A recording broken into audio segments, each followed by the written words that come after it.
am confused. In 1993, Igbos voted for MKO and he won all the Igbo states.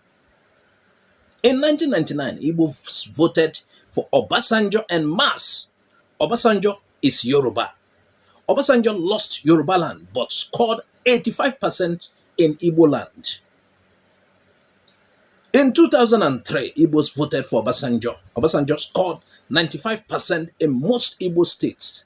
Obasanjo defeated Ojukwu in Igbo land.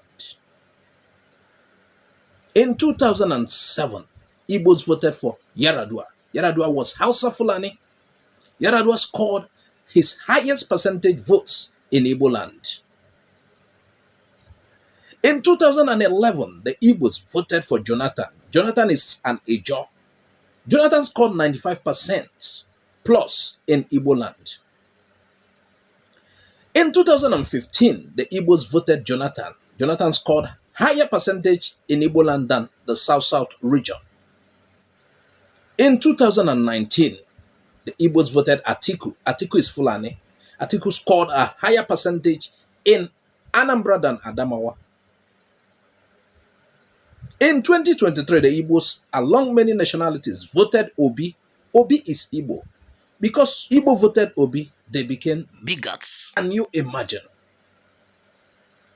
Because the Igbos joined other Nigerians to give Obi what they had given MKO, Abiola, Obasanjo, Yaradua, Jonathan, and Atiku.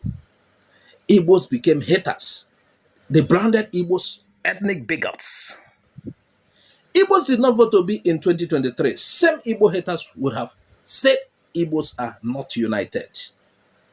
Nigeria will hail thee. This material is copied, but I think I should share it. Play it over and over and ponder on it for you that are deceived.